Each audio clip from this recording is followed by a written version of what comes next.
everyone. My name is Mel from Let's Collaborate, an organization that holds events like this to get people in the sharing economy community together and also to spark discussions and debate about the incredible movement that is happening around the world. Department of State, they did a sharing economy tour recently where they took 20 journalists from different countries around the US to raise awareness about the sharing economy.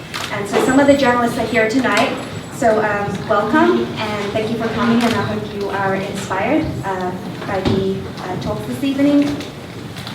So I'm so thrilled to have Lauren and Rachel here. I'll probably introduce them in a moment, but they're here for just 2 days with back-to-back meetings, and Rachel's literally just gotten off a plane to come here, so thank you so much for coming.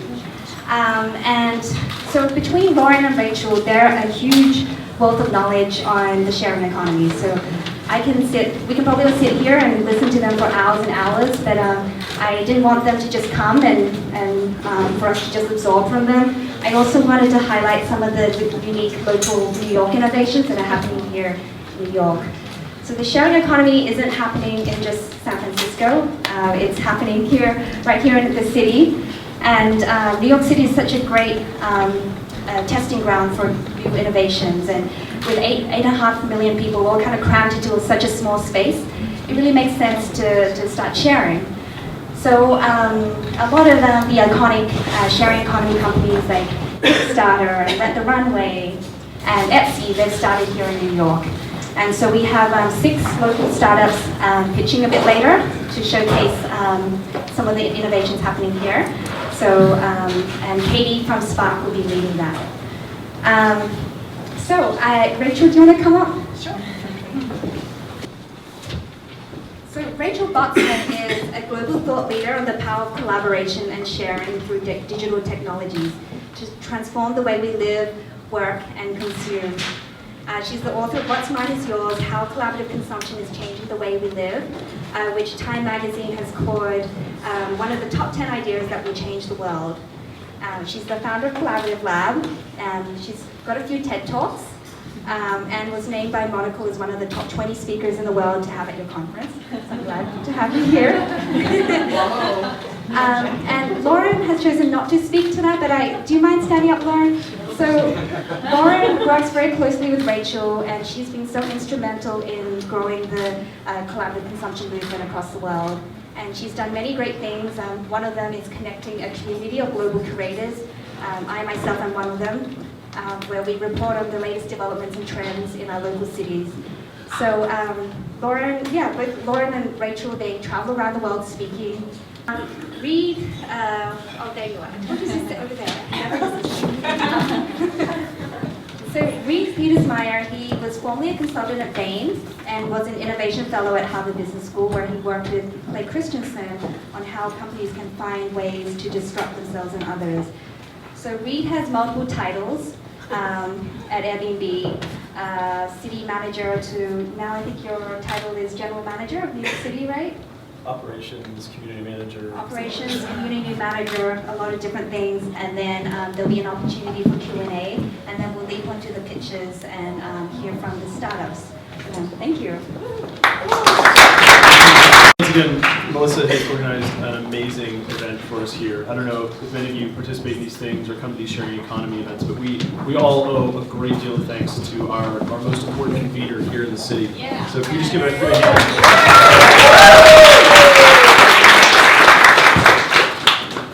So Airbnb, we describe ourselves as the world's largest community-driven hospitality company. And what we do at its core, what our users do, and what they participate in is a very old business. It's one of the oldest businesses. It's providing hospitality out of your home to travelers from somewhere else. What's new and different is the scale. Airbnb is in 34,000 cities after having been around for about 6 years. We're adding 1 million users a month, and our peak night earlier this summer, we had 425,000 people staying on an Airbnb somewhere in the world. What's driving a lot of this growth, many of the common threads are the same things that are driving the sharing economy. They're driving collaborative consumption, the peer economy. And so I, for one, am very grateful to be here on the stage tonight with Rachel to talk about some of the forces. What is what is the thinking behind the economy that we're participating in, the way in which behavior and the way people buy and borrow and share and consume is changing. So I'm going to kick this off with a very high level question. How do you define the sharing economy? Good question, and I think the terminology is really important because there are so many terms out there for this thing that it's becoming really confusing. So in the last week on our travels, we've heard it called the opportunity economy, the waste not want not economy, the empowerment economy, the people economy, the peer economy, the sharing economy, collaborative consumption, the collaborative economy, the circular economy, the on-demand economy, the on-demand sharing economy, the access economy, the network economy, the mesh. It is a problem. Wait, sorry, this is good. This is good stuff. Can everyone hear her? Can everyone hear me? Oh, sorry. Okay, so you're missing a great stuff. So, I will get to my definition, but just as the preamble to this, I thought it was really interesting when I first gave the name collaborative consumption. It was very intentional, and it was intentional because I still saw this as a form of consuming products and services. And the ways that you could consume these products and services weren't just through sharing, they were through bartering and renting and swapping and even selling. And the interesting thing was that in a short space of time, and believe me, I'm not offended by this, the consumption sort of became a dirty word. And what we saw was that entrepreneurs in the space wanted it to stand for sort of an ideology, which is where I think sharing economy came from. And the sharing economy, in my mind, is when you take an underutilized asset, and that asset can be space, it can be skills, it can be stuff, it can be utilities, and you put it into some model or marketplace that creates a form of shared use. And it creates a form of shared use that creates empowerment, access, and efficiency. The sharing economy is not about on-demand services. So it's not about marketplaces that are just about disintermediation. So, I see like masseuse marketplaces and alcohol marketplaces, and there's nothing wrong with these. This is all part of this shift that technology is creating, but for me, they are not part of the sharing economy. Not to confuse people, but I think what's happening is an even bigger shift. And sharing assets is just one dimension of that. So we are very focused on what's happening in education. So online education, how you can now unbundle the knowledge from the physical institution and put that into platforms where you have greater access to that knowledge. Financial services, so crowdfunding, peer-to-peer lending, human capital investing, they're all cousins in this portfolio. What we're starting to see emerge in healthcare, production, both 3D printing, crowd production, these are all part of this macro shift where we're no longer passive consumers, we are empowered producers and lenders and borrowers and creators and hosts and drivers. And that's why I think people are tying all these ideas together. So for me, the sharing economy has a very easy and clear definition. It's taking an underutilized asset, putting it into some form of shared use in ways that create better efficiency, usage, and access. But it's part of a bigger macro shift happening in society.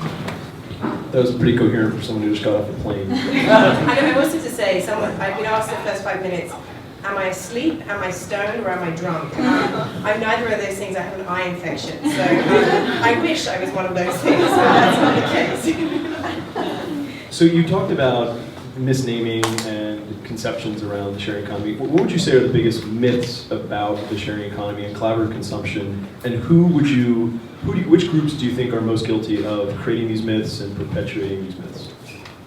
Way to go with the easy question. So myths. These are actually, we've been thinking about this quite a bit. So the first is that it's all about what we call Uberification. And Uberification is really about on-demand consumer services. So what's really interesting is when you apply this lens to social issues. So when you apply this lens to government assets, when you apply this lens to industrial assets, and it's not sexy, but there's a lot of impact in those ideas. So the first is that we're going to run out of consumer app ideas. There's going to come to a point where there's only so much that we can share. So I'd say that's the first thing. The second, I would say, is that like San Francisco is the Mecca. And I'm not just saying that because I'm in New York. You know, a lot of behaviors, particularly and ideas around mobility and financial services, Europe is way ahead. So I think where people perceive maturity of the market is a big misperception. And then the third relates to Airbnb, which is that these startups are upstarts that are intentionally attacking incumbent industries. So they're intentionally trying to destroy value. And I think that is probably the biggest misperception and a real problem in the media right now in terms of how the regulatory debate and issues are being framed, is that it's destroying value, it's taking jobs away. And what rarely gets talked about is the consumer behavior. That this is the new normal. People are trying Airbnb, they're trying Lyft, they're trying Uber, and yes, they feel like it's different and it's more human, but they're gravitating towards these things and they're not reversing because they feel like better solutions.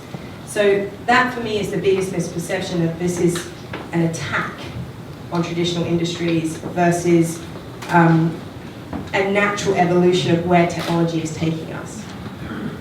So you mentioned that thinking about it as an attack is not necessarily appropriate, but these are industries that have incumbents. These are spaces that have very large players that may or may not totally understand this shift in the way people are behaving. How would you advise large incumbents in some of the spaces with the most innovation happening, whether it's hospitality, financial services, healthcare? How would you advise them to think about and evaluate this shift, this tectonic adjustment in how consumers are consuming and where competition is coming from? Yeah, I mean, it's really interesting. We sort of simplify the response from incumbents into 3 stereotypes. The first is what we call the ostrich, and the ostrich is, and we hear this still, it's a short-term trend. You know, these things won't really grow into major sectors. We have long-term immunity. The second is what we call the fighter, and they're industries which are like, holy crap, this is big really quickly, we're going to fight it with regulation. And then third is to pioneer. The way we see big brands sort of dipping their toe in the water is through investment and partnerships. And that's understandable, but the real ones are looking at this around, it's not even business model reinvention, it's about new consumer value. Like, so how do they really understand the new types of value and the new types of relationships, not even consumers, people want to have with that company? And how do people that were formerly customers now get engaged in that company in really interesting ways? Are any industries doing this very well right now? I mean, the company, I would say, what you see a lot of activity, and it's not surprising, is in mobility, so the big car brands, and that's because they have, you know, hard data that behaviors are changing, but also their future is not going to be in selling cars. And BMW is doing really incredible things. And BMW is interesting because they're trying to take their brand, take their scale, take their R&D, and do things that are really difficult for startups to do. Others, I think we're going to see a big wave of traditional players doing something in the next 2 to 3 years. So I'll give you 2 questions. You can choose which one you want to answer. Looking forward, what are either some sectors that you think are really ripe for innovation in this space, or what advice would you give to somebody thinking about entering the space? How should they evaluate what is indeed a good opportunity to build a collaborative consumption model of business, and what is a false opportunity? So to put it really simply, like if you look at it through the lens of identifying assets that have high inefficiency, and this could be anything from you know, people's broadband plans where you don't use the entire plan every single month, and there's lots of usage out there in the world. So assets that have high latent value. And then the second are situations and sectors where there's really broken systems of supply and demand. So where one person needs something and where one person wants something, and there's lots of people and processes in between. And then the third, I would say, are sectors where either the idea of risk is changing and trust is changing, or the line between a personal asset and a commercial asset is getting really, really blurry. So top of my list, without a doubt, is financial services. You know, all the way through from what we're already seeing around personal lending, I think mortgages, we're starting to see some interesting things around real estate, so financial services without a doubt. Second, you know, I'm surprised more hasn't happened around health. I think this idea of models and marketplaces where you could reimagine your health ecosystem is ripe for disruption. Insurance I would put as part of financial services, and then again I think we'll see a lot of sort of industrial applications starting to emerge. Just to close out the question, I'd love it if you could talk a little bit about the concept of trust. I mean, what we're really, the collaborative consumption economy is about people doing business with other people building brands for themselves that live either on a platform or with themselves on a third party. So what role do you see trust playing in collaborative consumption, and then what are some exciting things you see coming down the pipe with regard to trust building, trust evaluation? Yeah, I mean, it's really, it's interesting to me. When I first sat down to write my book, like trust between strangers was one of the key drivers that I had, and I really saw it as the social glue. And what's interesting to me is that the role of trust has really changed even in the last 4 to 5 years. So I always thought of it as a trust stack. So people had to first trust these ideas, because many of these ideas sound crazy. You know, that you're going to trust strangers to give you a lift, you're going to trust them to rent out your house, you're going to trust and lend money to them. Then you have to trust these companies that are new companies with these new behaviors. And then you have to trust the individual. And I think what's happening is the behavior is becoming a lot more normal. And so it's interesting when you talk to people from the financial sector, they'll actually say how Airbnb and Lyft is helping their sector because people are transferring trust into financial services now. So once you start interacting peer-to-peer and you realize, hang on a minute, this is about relationships with individuals versus transactions with faceless companies, the ideas start to sync with you. I think we can't even get our heads around the value of trust. You know, from two perspectives. One, how this shift from trusting institutions to trusting individuals, how that's going to impact lots and lots of sectors. But also this trust capital, which I call reputation capital, how that will have tremendous value for people. And I think we're already seeing it on Airbnb, right? Like you used to care about your reputations and ratings, but you're just starting to see that if you have no reputation on Airbnb, it's harder to get a booking, or your place is booked less. So how quickly, if you don't get traction in the marketplace, you actually sort of decline in value. Yeah, we strongly encourage people to be excellent hosts. So we have a little bit of time right now for Q&A. So I think what I'll do is if people have questions, I'll call on a couple, and then perhaps you can choose one or two you'd like. Okay. So you mentioned as far as myths, that these should not be seen as attacks. Maybe not intentional attacks, but they are threats to incumbents. A lot of them, right? Yeah, no, they are threats, but it's not. We've got pretty close to the entrepreneurs. They're not sitting there going. Some, I should say. Many of the entrepreneurs are not sitting there going. My sole goal in life is to bring down this incumbent. I mean, I think a lot of them sit there and go. They don't have much empathy or sympathy for them because many of these industries haven't had to do a lot. 50 or 60 years, and they've relied on, you know, centralized. If you look at the banks, centralized control. If you look around hotels, it was very hard to compete with those models. but I don't think they're sitting there figuring out how they take value away from this industry. They just see it as new sources of value that they can create. This is, I mean, people ask me this question a lot, is this value destruction or value creation? And it's too early in the cycle to, I mean, it will be value creation, but it's really hard to tell the ecosystem of value that will start to emerge. So with Airbnb, for example, it's not just about booking the places, it's the ecosystem of services that are starting to appear around Airbnb where you'll see new sources of value being generated. So I totally agree that the concept of trust is changing and that people's identities, the more you put out there, the more people trust you. How do you see that lining up with privacy and the increasing desire to keep certain things private about what you're doing and how often you're doing them, and those two things sort of run head on to each other? Yeah, it's a really good question, and it's something that amazes me about these marketplaces is that you are sharing pretty personal information, and other people are sharing and commenting on, you know, how clean you are and how reliable you are and whether you're a safe driver, and we seem to be comfortable with that information, and I'm convinced that a key part of it is because it's two-way systems.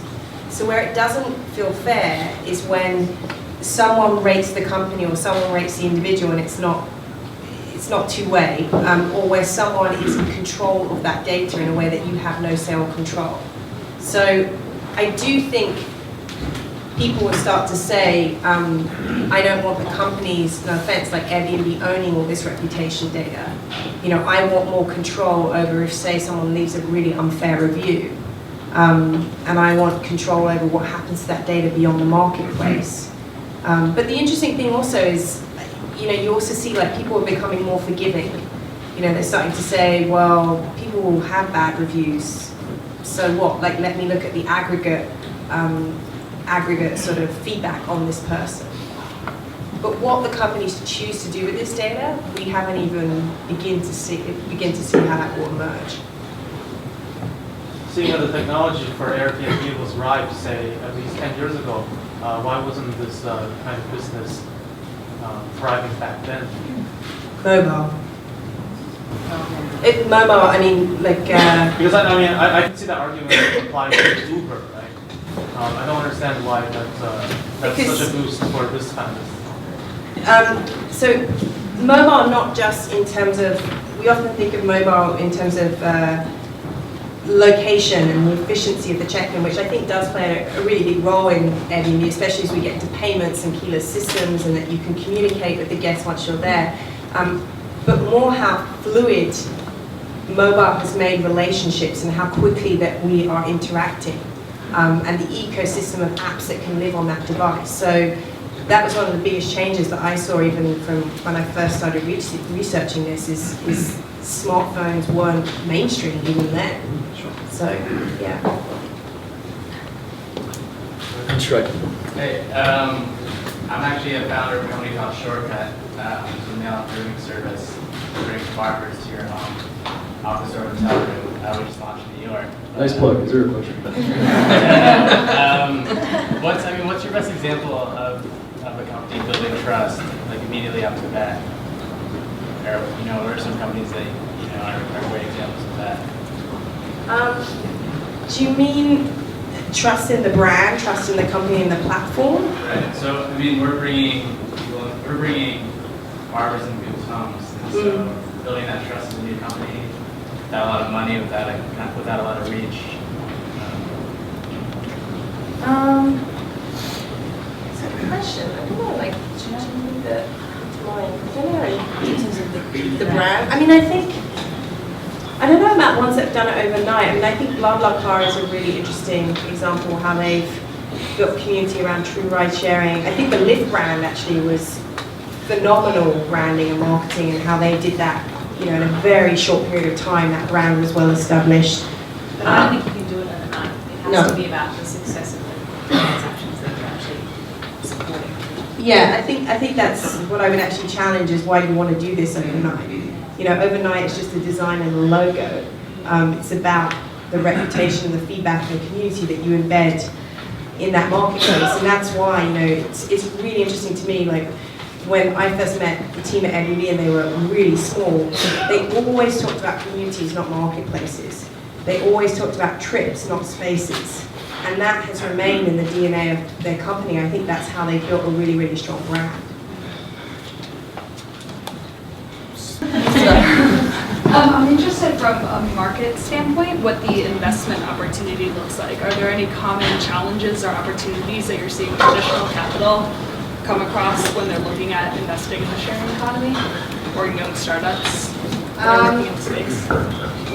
So it's there's no shortage of capital. I think there's actually a problem in that there's too much capital going into ideas right now. So I think the investors, some of the investors I've spoken to, is they're a little bit confused as to what, as we talked about, what actually fits underneath this umbrella. And again, they're seeing tons and tons of ideas that are essentially disintermediation marketplaces. So I think they're a bit tired of seeing the Airbnb for X.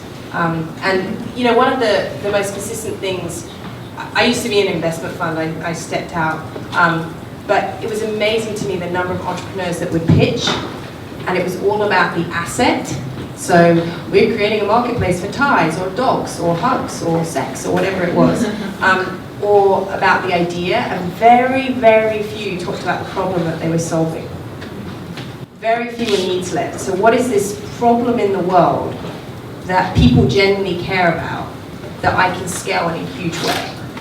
And that's what I think is frustrating investors, is that they're seeing many pitches that are about the asset or about the idea of the marketplace, but they can't see the problem in the world that this is going to solve. I think related to the investment question, the other thing that we're just starting to hear is, should the investment structures of these companies be different?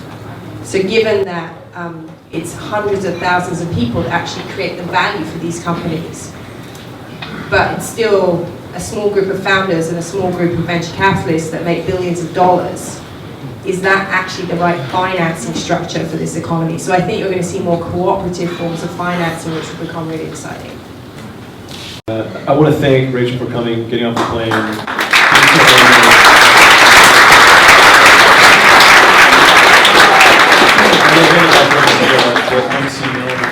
Thank you, Melissa.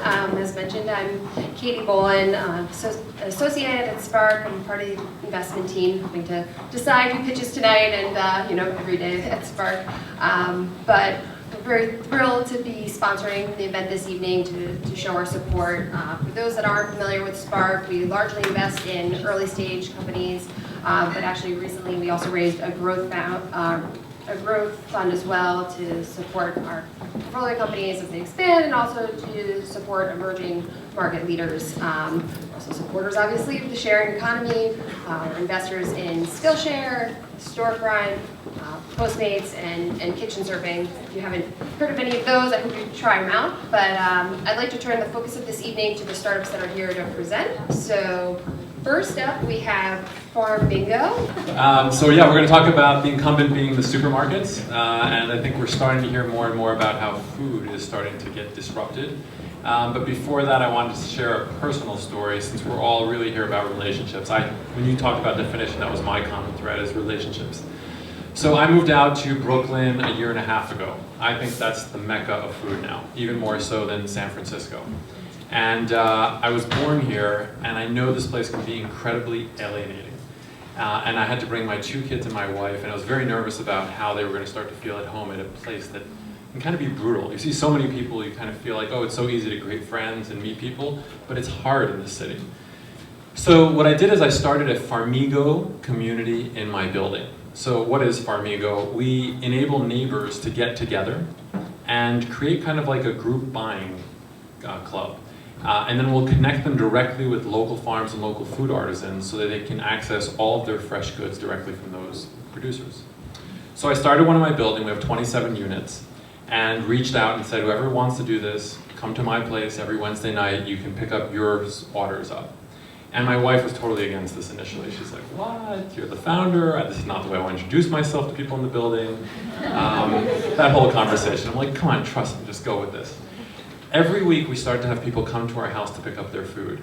And initially it was a little awkward, but but then they start to bring their kids. And now my daughter says it's Farmigo night, and my wife is making chocolate chip cookies, and the people are coming over. We now know every single person in our building intimately. It's a relationship that I've never had with my neighbors, and I've lived internationally. I lived in different cities in the United States. We feel now more connected in our building. We've outgrown our apartment, kids-wise. And we don't want to leave because we're now so connected to our neighbors. So I think we're all here not just to disrupt the economy, but actually to have an impact on relationships with different people. I think that's fucking cool. And I'm going to talk about how we're disrupting the economy from an economic perspective, but I think even more so, I think that's what we all share as entrepreneurs. So, this is not working, don't worry about it. There's a term that I coined, which we'll see if it picks up or not. It's called economies of community, as opposed to economies of scale. So if you look at the food system, it's all about economies of scale. The Walmarts of the world, it's hub and spoke. You invest a ton of money in warehouses and infrastructure, and then you try to get as many customers as possible to amortize that cost across. Economies of community is to create a highly decentralized food system where you don't need infrastructure, where you can start to create groups that come together that basically replace a retail store, so kind of like virtual food cooperatives. You can create farmers that are highly local where you're getting directly from harvest, right? So there's three components that make up Farmigo. One is we, the consumers, aggregate into groups. No retail store, demand is aggregated, so you don't need home delivery, you kind of get groups coming together. The second part is we do just-in-time sourcing. So you place your order, it goes to the farmer, they harvest it, you're getting it fresh directly from them. So we talked about what is the problem. Our food system today, you're getting food that sits on the shelves an average of 2 weeks. 40% of the food gets wasted in the way it goes through the food system. We're not getting healthy food because it's being grown to be pretty on the shelf and not necessarily high in density nutrition value. So we're solving all of those problems by getting the food directly from the farm, directly from harvest. You're getting it 48 hours after it was harvested. The best possible food grown locally in your community. So that's the second part. And the third part is we are a technology company. So everything is being done in this food chain. Every single node, think about the farm, the warehouse that aggregates the order, the warehouse itself, the drivers, the person who organizes the community, the members, everything happening through technology. So forget all the slides, but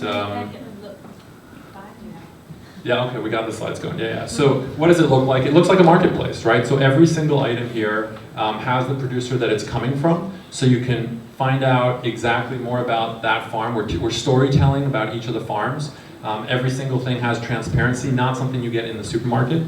And then just examples of the kind of, we call them communities, food communities. They can be done at schools. So we have now 100 schools that have turned their schools into a food community. When the parents come and pick up their kids, their orders are waiting for them. So they can use their phone, they can use the internet, they pick and choose. Every parent picks and chooses whatever they want on a weekly basis, and then their order is waiting for them here. 10% goes back to the school for their nutrition program or their school garden. We do them at homes, so people are turning their homes into basically a virtual retail store for those 2 hours when people come and pick it up. Just like I did in my apartment building, we have hundreds of those now as well. And it's truly forming the neighborhoods. And then we also do workplaces, where the workplace, the HR organization basically says we want this to be a benefit, we want to save the trip to go to the store, and we want to support local farms. So you can order your food, it gets delivered to your workplace, and then you take it home from there. As far as what's in it for somebody, let's say, starts out of their home, they can either get free groceries or they can get 10% of the sales every week. There's an interesting part, this is an offline and online business. So normally when you just buy online, you're missing out on what happens in a retail store, which is tasting the food. We actually do tasting at each community. It becomes part of the event when you come. It becomes a celebration. So think about what we're doing as seasonal, right? Farms are coming in and out, food's coming in and out, it's all local based. And we'll send the cheeses or whatever is seasonal that week to each of the communities so that they can put out on plates and have everybody kind of enjoy and taste.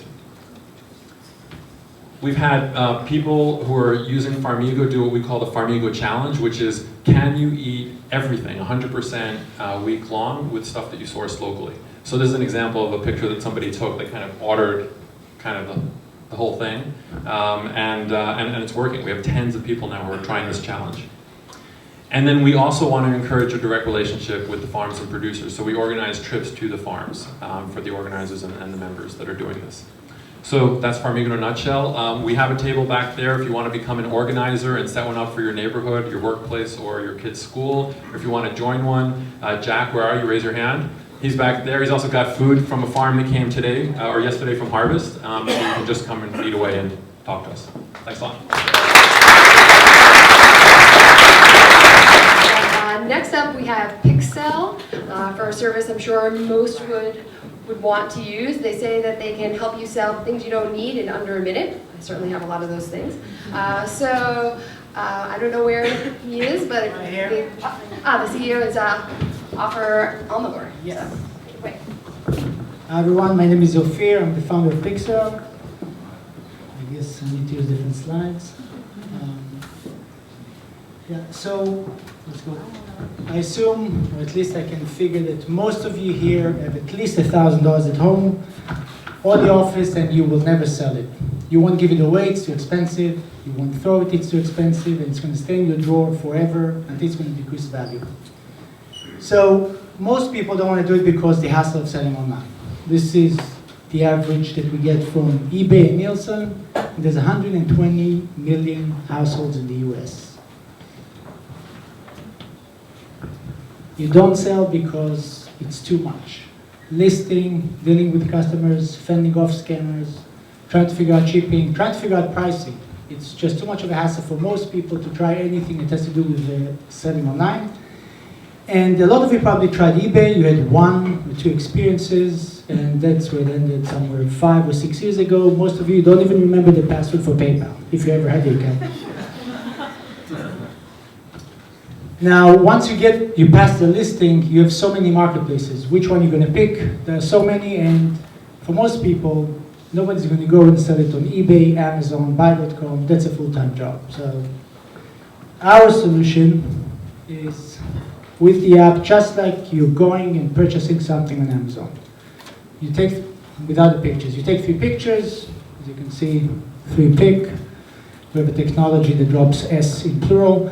You take 3 pictures of the product you want to sell, you enter the name of the product, and we'll tell you the price. Now, it's not something that we're buying from you or we decided.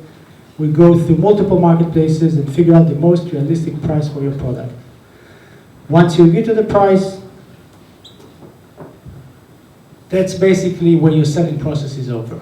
We're going to put it in multiple marketplaces automatically. So it goes to eBay, Buy.com, eBay, Buy.com, Amazon. We're adding more marketplaces, Google Shopping, and all of that is done automatically with super seller ratings. So when you go to eBay and you see somebody with 1,000 ratings, most likely is going to get a better price than you, so it's faster than you.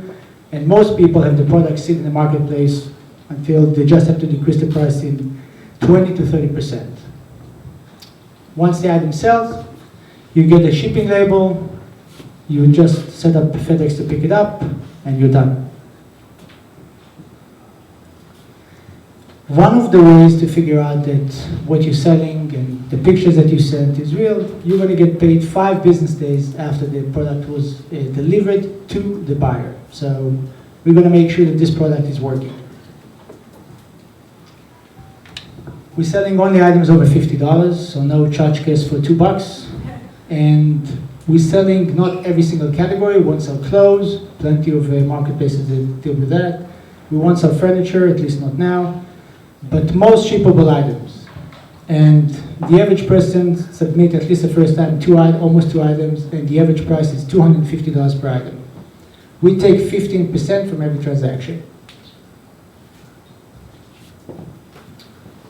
The marketplace is pretty big. So Amazon and eBay, just in the US, it's 110 billion a year. And categories that we're dealing with right now is 48 billion. So we're not worried about who can we sell to. One more thing that has to do with the business side. Most of you, when you go to a store, nobody cares how much you spend for the older product that you left at home. So you're buying a new camera. What happened to the old product? You paid a lot of money for it. So we're going to have a business API that you just press pixel it. We'll tell you exactly, rather than checkout, where you spent now $1,600, we'll tell you what's the value of your old product. this is a way for you to recoup some of the purchase. We've been a bit on the news. That's about it. Let's pick some. Great. So we've talked a lot about how the collaborative economy is based on like physical things oftentimes, like apartments or cars and so forth. But as Rachel brought up, it's also skills. So next up we have Spare Hire, which is taking all of your friends that are consultants or financial analysts and giving them some work to do on the weekends or during the week. So next up is Vic Ashok from Spare Hire.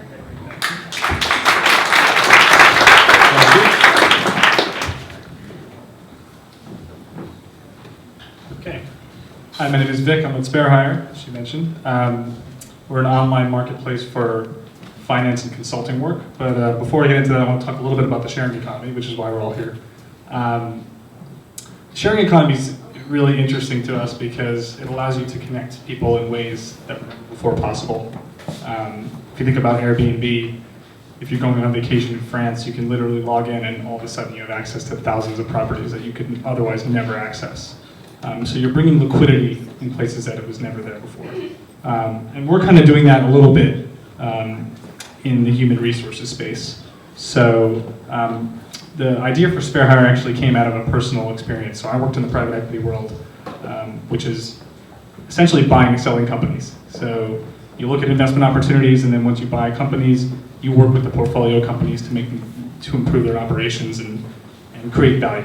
So after I left private equity, I was actually pursuing a personal passion. I was pursuing competitive golf, and while I was doing that, portfolio companies reached out to me and said, "Hey Vic, are you free to work on a consulting project? We need help with our budget at the end of the year. Would you be willing to come in and help us?" And I said, "Sure, why not? I'm a struggling golfer. I'm playing tournaments. I need side income." So I did it. I worked with a couple companies. I made some income. I used it to fund tournaments. And before I knew it, I was kind of funding my personal passion with skills that I had built as a private equity associate. And so that continued for about a year, and then eventually we kind of realized that there were so many people on Wall Street who have these skills, and there are so many small firms out there who don't have access to these skill sets. What if we created a technology platform that basically connected these two sides and increased liquidity and gave folks access to skills that they never had before, while also providing these professionals with a flexible work solution, a new way to make money. So that's how we got started.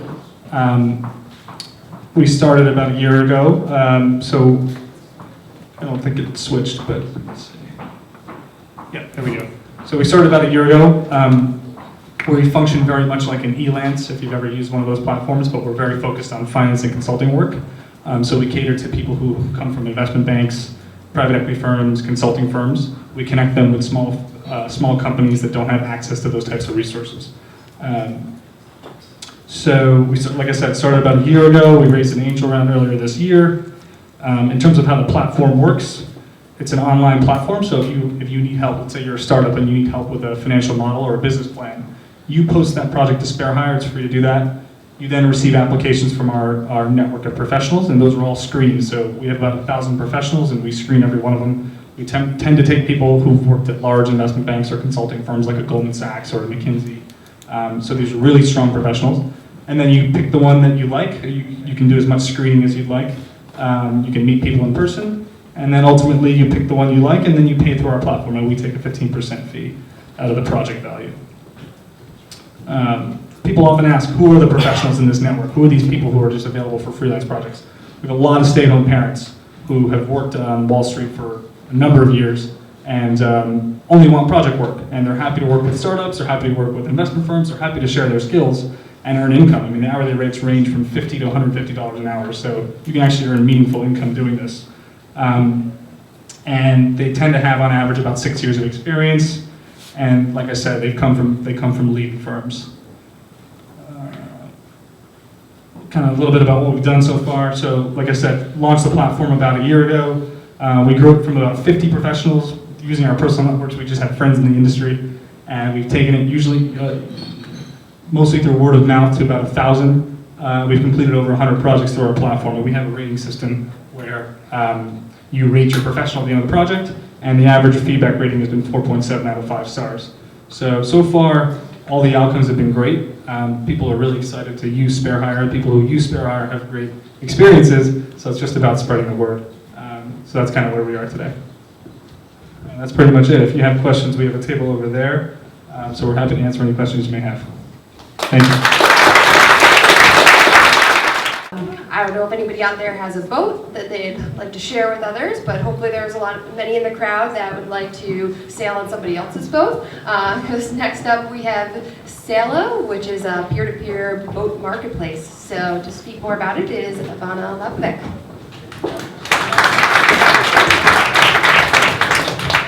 Good evening, everybody. My name is Ivana Labovic, and I'm here to present Sailo. So Sailo is basically a boat rental company that allows you to book and rent boats online. It's a marketplace that allows renters to choose privately owned boats and licensed captains. So what is the problem we're trying to solve? Okay, so one would think that renting a boat is a pretty straightforward process, but it actually isn't. It's not a hassle-free one. There's not enough of price transparency. It's mostly an offline process, and it's not an easy thing to rent out. And even if you get lucky and you actually find a boat, being able to take it out and just not worry about navigation, safety, regulation, and all the other issues that you need to worry about is something that's not really going to happen. On the other hand, we basically have a huge market of underutilized assets, as Rachel calls them, which is basically this trillion boat market worth in trillions, which on average sits 95% unused. Setting apart the fact that the boat owners pay astronomical price to own their boats, another fact that the maintenance and docking costs are as huge as are pretty much big, really doesn't add to the whole problem, or it does. Basically, for a boat owner to actually be able to trust a renter with their precious asset, it doesn't allow for an efficient marketplace to just happen in reality. So what we do and how we try to solve this problem is by allowing the renters to browse and compare the boat options. They are actually allowed to filter out boats, compare them based on the price, on the ratings and reviews that we provide on our website, and they choose their captain who's going to take care of all the issues related to safety, navigation, and basic planning. And you simply book a boat and you sit back and relax. We are basically bringing boats to the sharing economy, and we're supporting this whole project on the pillars of trust, seamless experience, and giving as much of ownership and power to all persons involved in this transaction. So what kind of a size of the opportunity are we talking about here? We basically, in terms of the renters, there are about 83 million US adults that live 1 hour away from navigable water that can actually afford this kind of an opportunity. And in terms of the boat market, we are talking about 13 million boats in the States.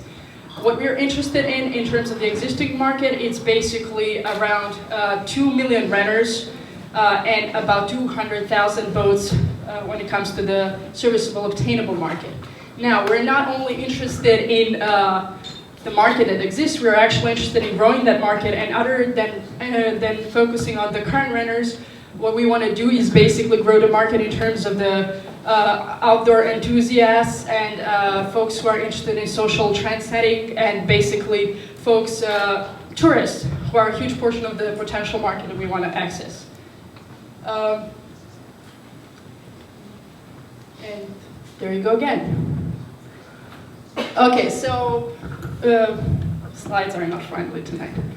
So how do we basically, in terms of the competition, you'd be surprised to know that prior to 2013, this industry, the peer-to-peer boat rental industry, did not really exist. There are a few players as of 2013, and they're really spread across, thinly spread across, mostly focused on the West Coast and the South. So I'm proud to say that we are the only New York peer-to-peer boat rental company, as of now at least. The way that we try to set ourselves apart is basically by providing what we call the ultimate sale experience, which is focusing on scaling emotions and the ultimate experience as opposed to just transactions. So we offer the very personal 360 degrees kind of a service. We make sure that basically all the parties that are involved in the transactions end up really feeling comfortable and wanting to come back. How do we actually pull this off in terms of actually earning the money? It's very simple. It's a transactional market. The boat owners and the captains set their own fee. We take out a 14% transaction fee cut, and then we charge our renters an additional 5% cut for a total of 19%. Finally, we're basically an amazing team that's trying to pull this off. We have stellar engineers, marketing gurus, and even captains on our staff. As I said, we're based out of New York, pretty much out of the WeWork co-working space. So if you're ever around here in Soho, just pay us a visit, and thank you very much. The luxury watch wearers out there, or soon-to-be luxury watch wearers. It's also a membership program, so you may be just pulled in just for the membership aspect, I think. But anyway, I would like to introduce the founder, Randy Brandoff.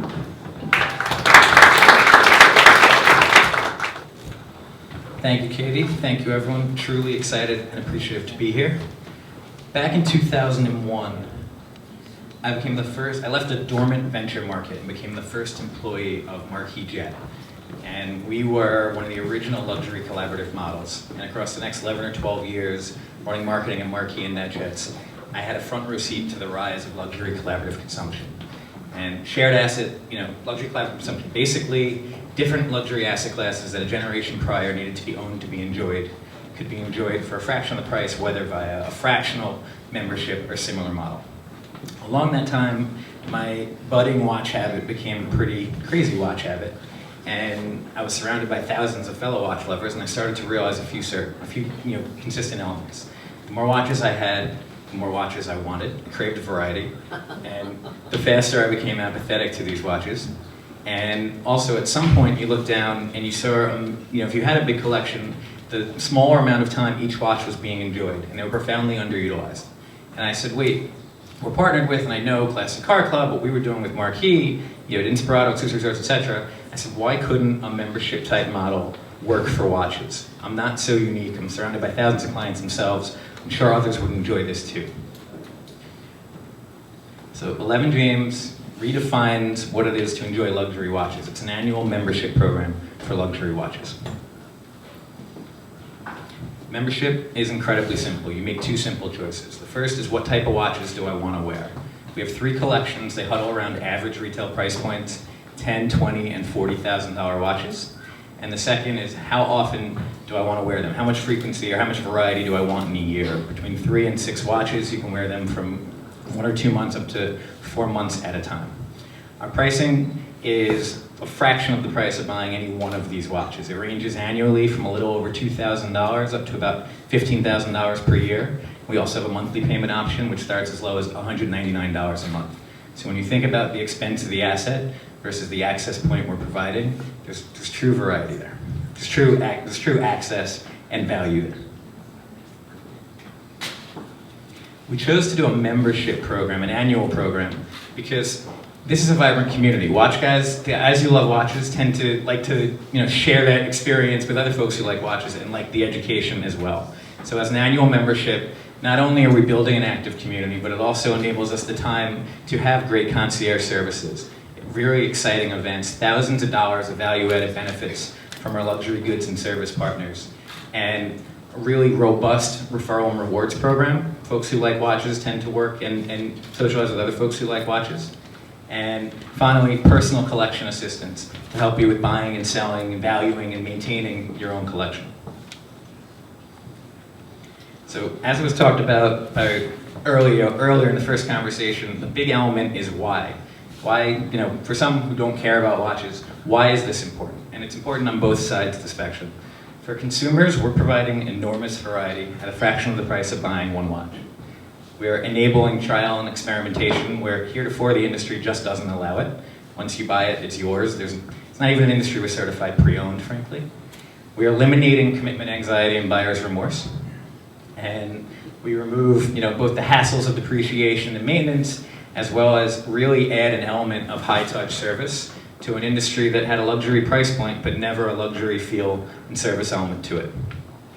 On the flip side of the ledger, why are we important to the brands? There are a couple of really important elements. For the first, the millennial generation is the first generation that grew up telling time in their phone and not wearing a watch. So the hurdle to go buy luxury watches isn't just, do I take the inexpensive watch I grew up with and trade up? It's do I even enjoy wearing watches, period. We're the training wheels for the millennial generation, broadening the moat. The second, we're an opportunity to reinvigorate fatigue collectors. And lastly, we facilitate, 2 minutes, we facilitate trial and experimentation. And most importantly, we're collecting unbelievable data on our members. The more we learn about them, like Pandora or Spotify, the more we're able to build a collection that meets their needs and pair them with watches they're going to truly enjoy. And that pairing also ultimately, that data also ultimately is going to enable us to make the brand smarter and more savvy, to have the watches that people want in the geographies that people need. And that's weird, 5 minutes goes really fast. There's a lot more I want to share. But ultimately, and I'll do this in 20 seconds, we're finishing our first year. We have hundreds of active members and thousands of folks in our database. We're already into 7 figures of revenue. It's a $40 billion global marketplace, and 10+ billion or so in the US alone. And we're really excited to change the behavior in luxury watches and beyond. And we thank you for your time.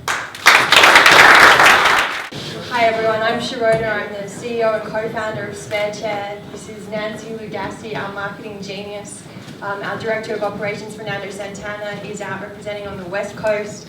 We have Kansas City. Our CTO is out there, Brady Swenson, and this is a New York City Marathon finishes medal. You guys. I'm wearing it everywhere.